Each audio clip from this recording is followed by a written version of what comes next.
Si tu es tombé sur cette vidéo en scrollant, arrête-toi un instant pour découvrir comment décrire l'escargot, ce bel animal aux habitudes curieuses. Je vais d'abord commencer par sa coquille. La coquille est la structure externe dure caractéristique des gastéropodes. Elle joue un rôle essentiel de protection.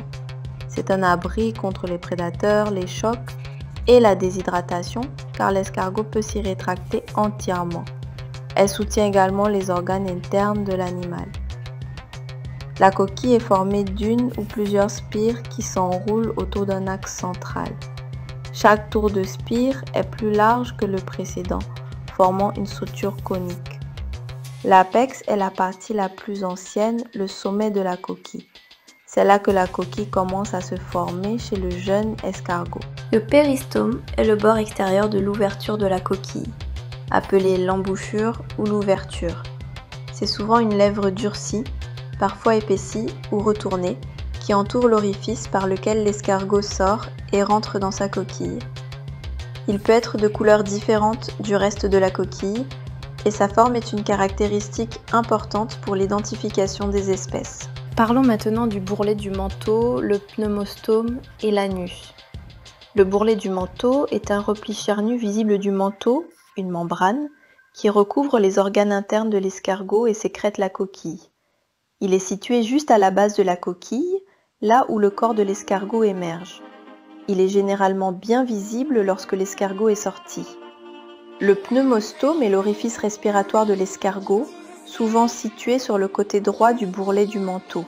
C'est par là que l'air entre dans le poumon de l'escargot.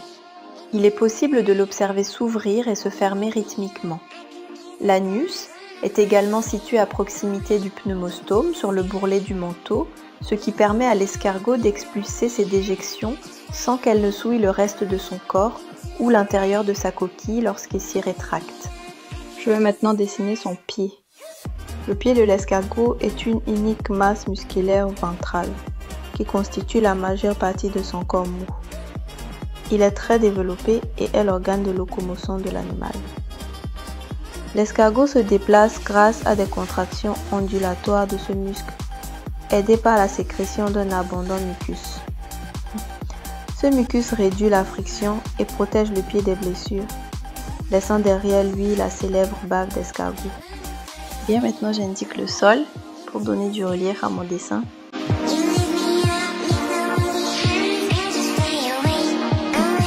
Si vos enfants s'entraînent sur papier, ils ne sont pas obligés d'indiquer le sol. Passons maintenant à la tête, les tentacules et l'orifice buccal. La tête est la partie antérieure du corps où se trouvent les organes sensoriels et la bouche. Les deux grandes tentacules oculaires ou supérieures, situées en haut de la tête, portent les yeux de l'escargot à leur extrémité. Ces tentacules sont rétractiles et peuvent être rentrés pour les protéger. Les deux tentacules tactiles ou inférieures sont plus petites, situées en dessous des tentacules oculaires. Elles sont principalement utilisées pour le toucher et l'odorat, aidant l'escargot à explorer son environnement et à trouver de la nourriture. L'orifice buccal, situé sous les tentacules tactiles, est l'ouverture de la bouche de l'escargot.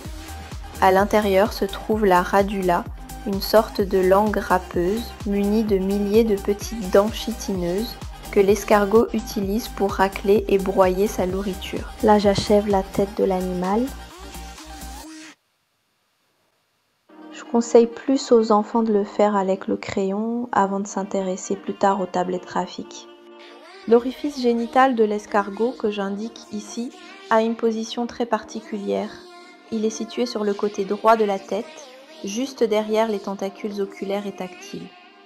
Il faut savoir que les escargots terrestres sont des animaux hermaphrodites, c'est-à-dire que chaque individu possède à la fois les organes reproducteurs mâles et femelles. Bien qu'hermaphrodites, la plupart des escargots ne s'auto-fécondent pas. Ils pratiquent la fécondation croisée, c'est-à-dire qu'ils doivent s'accoupler avec un autre escargot pour échanger du sperme.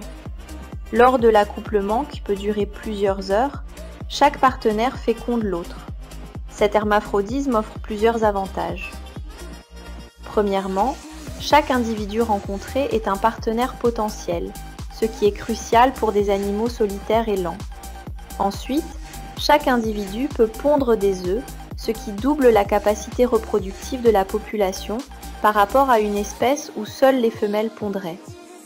Néanmoins, le processus de reproduction croisée est énergétiquement coûteux pour les escargots, nécessitant une grande quantité d'énergie pour la production des gamètes et l'acte d'accouplement lui-même. Maintenant, je vais donner un peu plus de relief à mon dessin, d'abord en commençant par le socle du pied.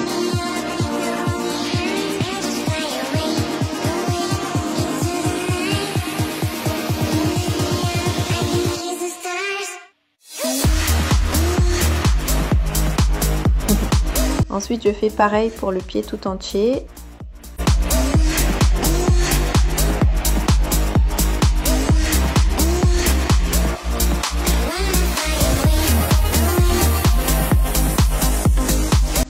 Je tiens à rappeler que je tribouille un peu. Toi qui veux apprendre, tu peux faire mieux que ça avec des crayons plus professionnels. Bien, voilà un dessin simple et informatif sur l'escargot.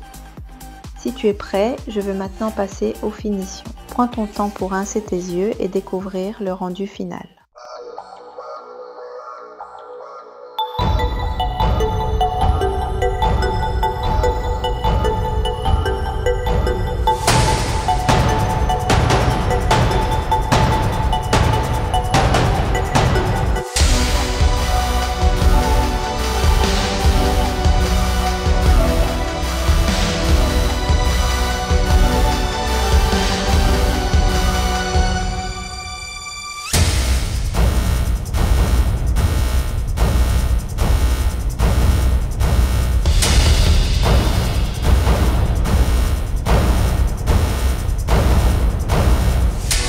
Voilà, je suis certaine qu'avec cette vidéo, l'escargot ne sera plus difficile à dessiner et à connaître.